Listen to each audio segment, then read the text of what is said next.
என்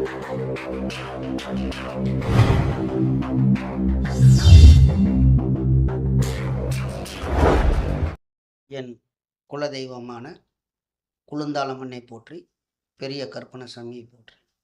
அனைவருக்கும் எனது பணிவான வணக்கம்.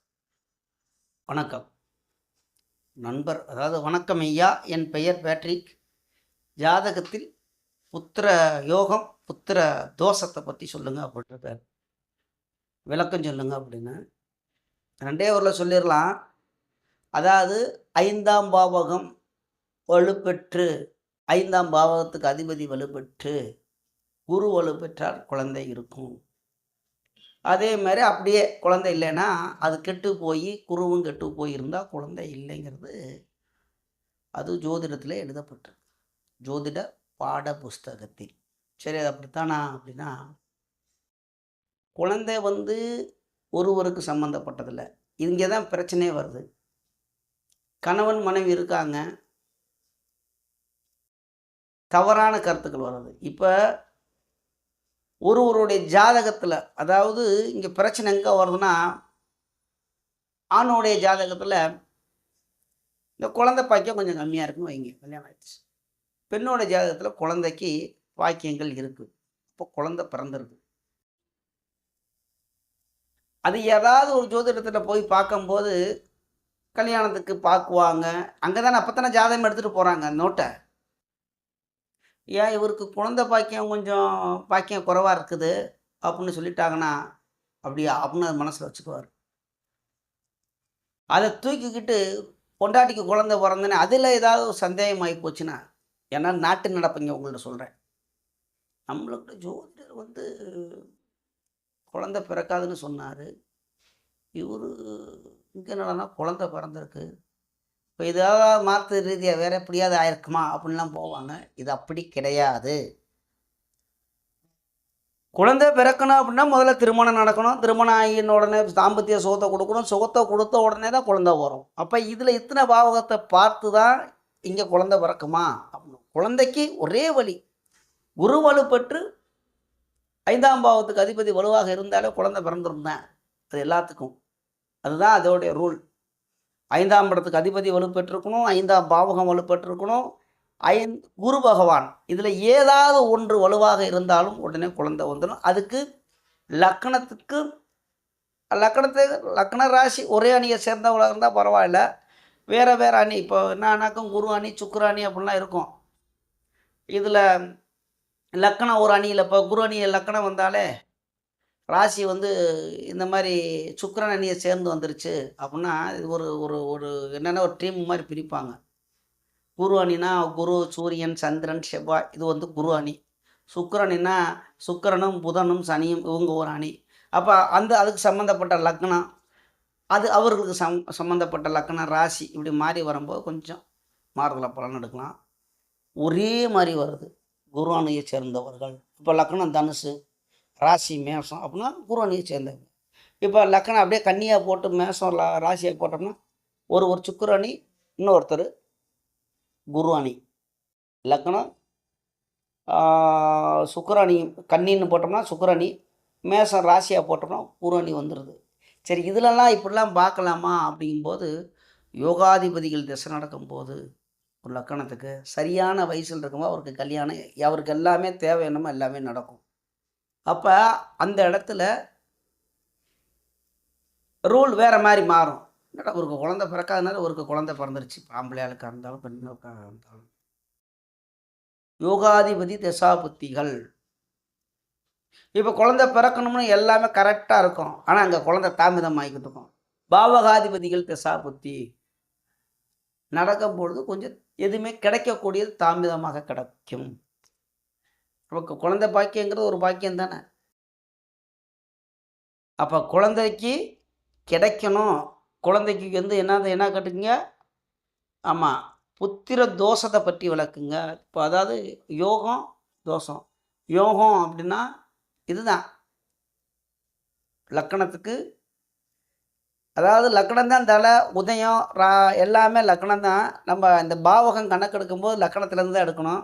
ராசி கோச்சாரத்துக்கும் இந்த தசாபுத்தி எடுக்கிறதுக்கும் சந்திரனிலேருந்து ஃபஸ்ட்டு தொடங்கும், அப்படி எடுத்துக்கலாம். குழப்பம் ஆக வேண்டாம். ராசியும் லக்கணத்தையும் போட்டுக்கிட்டு லக்கணத்திலிருந்து தான் எடுக்கணும். அப்போ நீங்கள் முன்னாடி சொன்னீங்க ராசி அப்படின்னா, இது இப்படி கலப்படமாக இருக்கும்போது கொஞ்சம் பலன் மாறும். அது ஜோதிடர்கள் அதை கணிப்பிச்சு சொல்லிடலாம். அதாவது எத்தனை சதமானம் வரும் அப்படிங்கிறதுக்காக 2 அணியில் இருக்கும்போது கொஞ்சம் பலன் பார்த்து தான், நல்லதோ கெட்டதோ கொஞ்சம் சுமார். கெட்ட பலனாக இருக்குது, அதிகம் கெடுதல், அணிகள் மாறி இருக்கும்போது கெடுதல் பலன் கொஞ்சம் கம்மியாக நடக்கும். இப்படி எடுக்கிறது தான்.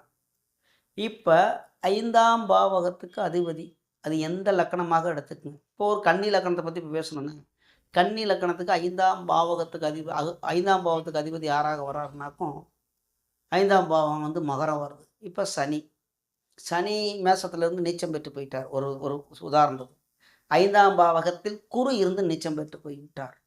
உதாரணம் சொல்ல முடியும். அப்போ 5ஆம் பாவத்துக்கு அதிபதியும் நீச்சம் பெற்று போய்விட்டார். 5ஆம் பாவத்தில் இருக்கக்கூடிய கிரகமும் நீச்சமாகி போயிடுச்சு. இப்போ 5ஆம் பாவமும் கெட்டு போய்விட்டது. 5ஆம் பாவத்துக்கு அதிபதியும் கெட்டு போயிட்டார். இப்போ இந்த 5ஆம் பாவகத்தில் செவ்வாய் இருந்தால் போதும்,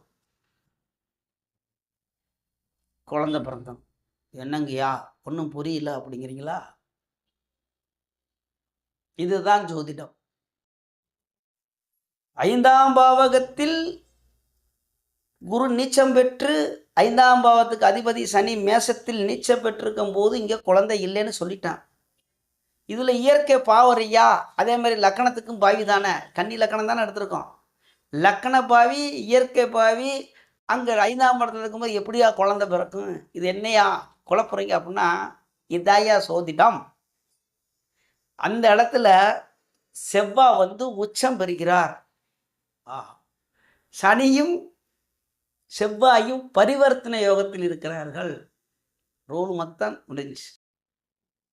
இதில் சந்திர கேந்திரத்தில், இந்த குருவுக்கு கேந்திரத்தில் சந்திரன் இருந்து, அதாவது பௌர்ணமி சந்திரனோ இல்லாட்டி ஆட்சி பெற்ற சந்திரனோ பார்வை அப்படிங்கும்போது இப்போ கடகத்தில் தான் இருக்கும், ஆட்சியாக இருக்கிறார். சந்திர கேந்திரத்திலையும் குரு இருக்கும்போது அங்கே 5ஆம் பாவகத்தில் குரு நீச்சம் பெற்றிருந்தாலும் அங்கே சனியின் நீச்சம் பண்ணுறாது. வேலை பருப்பு வேகாதியா, குழந்தை பிறந்துருங்கயா. சரிங்களா? அப்போ இது யோகம். அப்போ இது தோஷத்தை சொல்லு அப்படிங்கிறீங்க. அதவே எடுத்துக்குவோம், அதே ஜாதகத்தை எடுத்துக்குவோம், மும்பைலாம் போவோம், அங்கேயே வைக்குவோம். அந்த இடத்துல குருவும் செவ்வாயும் அப்படியே இருக்கிறார்கள். செவ்வாய் அந்த இடத்துல இருக்கக்கூடாது, குரு சனி அங்கேயே இருக்கிறார்கள். திசாபுத்தி லக்கணத்துக்கு பாவியான திசை தொடக்கத்திலிருந்தே வருது. லக்கண பாவினாக்கும் அந்த லக்கணத்துக்கு ஆகாதவங்க யாருன்னு கேட்டிங்கனாக்கும் சூரியன், சந்திரன், செவ்வாய், அது ராகு அவர்களுடைய வீட்டில் எங்கேயாவது இருந்தால் முடிஞ்சு. குழந்தைலாம் அந்த காலகட்டத்தில் பிறக்காது. அவர் வயதான அந்த வாலிப வயசில் இருக்கும்போது, அது ஆணாக இருக்கட்டும் பெண்ணாக இருக்கட்டும், இது தோஷம். ஒரே உதாரணத்துக்கு ஒரே லக்கணத்தை எடுத்து அவளுக்கு சொல்லியாச்சு. ஒரு உதாரணம் தான். இதே மாதிரி ஒவ்வொரு லக்கணத்துக்கும் பார்க்கணும். சரி, வேறு ஏதாவது லக்கணத்தை மாற்றுவோம் தோஷத்துக்கு. இப்போ எடுப்போம். இப்போ என்ன இருக்கலாம், காலபுருஷத்தை தொகுப்படி எடுக்க வேணாம், மேசத்தை சொல்ல வேணாம். இப்போ சிம்மத்தை எடுப்போம். சிம்ம லக்கணம் 5ஆம் பாவத்துக்கு அதிபதியாக எது வருது சிம்மத்துக்குனாக்கும் தனுசு தான் வரும். சிம்மம், கன்னி, துலாம், விருச்சிகம், தனுசு. இந்த குரு வலுவாக இருக்கணும், 5ஆம் பாவகம் வலுவாக இருக்கணும். 5ஆம் பாவகத்தோட சனியும் செவ்வாயும் தொடர்பு கொண்டு, ராகு சனி செவ்வாய் இந்த மாதிரி பாவக்கிரகங்கள் தொடர்பு கொண்டு இந்த 5ஆம் பாவகத்துக்கு அதிபதி நீச்சம் பெற்றோ அல்லது அந்த பாவகத்துக்கு 6, 8, 5ஆம் பாவத்துக்கு 6, 8, 12 மறைந்தாலோ, இப்போ தனுசுக்கு 12ஆம் பாவம் விருச்சிகத்தில் இருக்கும்போது லக்கணத்துக்கு கேந்திரத்தில் தான் இருக்கும் குரு இருக்கலாம். ஆனால் அந்த பாவகத்துக்கு 12 மறைகிறார். அப்போ இங்கே லக்கணத்தோட செவ்வாய் பார்வை தான் வரணும். இது ஜோதிடம். செவ்வாயை தனுசில் போட்டிங்கன்னா பரிவர்த்தனை யோகம் ஆயிடும். அப்போ குழந்தை பிறந்துடும். குழந்தை பிறக்காத யோகம் அப்படிங்கும்போது குழந்தைய பற்றி தான் பார்க்குறோம், தாம்பத்திய சுகத்தை பற்றி பார்க்கல. குழந்தைய மட்டும்தான். தாம்பத்திய சுகம்னா 12ஆம் பாவம் 3ஆம் பாவத்துக்கு வந்துடணும். 3ஆம் பாவகமும் அந்த தைரியம் வீரியஸ்தானம் அதுக்கெல்லாம் இருந்துட்டு போட்டோம். அது எங்கேயாவது அதுக்கு குழந்தைய பற்றி பார்க்கும்போது 5ஆம் பாவகம் கெட்டு இப்போ தனுசில் நம்ம பார்த்துக்கிட்டு இருக்கோம். தனுசில் செவ்வாயோட பார்வை, சனி அந்த இடத்துல இருந்தாலும் அல்லது சனியோட பார்வை, ராகு கேதுக்கள் அங்கே இருந்து, குரு நீச்சம் பெற்று அல்லது குருவோட செவ்வாய் சனியோட தொடர்பு கொண்டு அந்த பாவகத்துக்கு 6, 8, 12 மறைந்தால் குழந்தை இல்லை. கல்யாணம் ஆகுமா ஆகாதாங்கிறதுக்கு அதுக்கு வேறு நிறைய விஷயங்கள் இருக்குது. கல்யாணம்னா தான் குழந்தை பிறக்கும். அப்போ அதுக்கு கல்யாணம் ஆகுமா? இப்போ அதான் இது ஜோதிடம் தவறாக நினச்சிக்காதீங்க. கல்யாணம் ஆகாமையே குழந்தை பெற்றுக்கிறவங்க எத்தனையோ பேர் இருக்காங்கல்ல. என்னையா சொல்கிறீங்க அப்படின்னா, ஒரு ஆணை பற்றியே பேசுவோம். அவருக்கு கல்யாணம் ஆயிருக்காது, ஆனால் அவருக்கு குழந்தை பிறந்திருக்கும், அவர் ஜாதகத்தில் இருந்திருக்கும். அவரை பார்த்தோம்னா அம்மா அந்த மாதிரி அங்கே இருந்துச்சு, அங்கே அவரை மாதிரியே ஒரு குழந்தை இருக்கும். இது ஜோதிடத்துக்கு மட்டும் சொல்கிறேன் உங்களுக்கு. ஆகினால தோஷம்னா 5ஆம் பாவகத்துக்கு அதிபதி குரு இந்த பாவகத்தோடு கெட்ட நிலையில் இருக்கும்போது குழந்தை இல்லை. 5ஆம் பாவத்துக்கு அதிபதி வலுப்பெற்று 5ஆம் பாவகம் வலுப்பெற்று உதாரணம்னு சொல்லிட்டேன். இந்த மாதிரி இருக்கும்போது அது தோஷ நிவர்த்தியாகி அது யோகமாக மாறுகிறது. சரிங்களா? அவ்வளோதான் நீங்கள் கேட்ட கேள்விக்கு. அதை பற்றி அப்புறம் நிறையா பேசிக்கிட்டே இருக்கலாம். இந்த அளவுக்கு விளக்கம் போதும். இதுக்கு மேலே சொல்லிக்கிட்டு இருந்தோம்னா குழப்பம் அடைந்து விடுவார்கள். சரிங்களா? அப்போ கேள்வி கேட்ட உங்களுக்கு நன்றி. நமது யூடியூப் சொந்தங்கள் அனைவரும் வளமுடன் வாழ்வீர்கள், நன்றாக இருப்பீர்கள். நன்றி, வணக்கம்.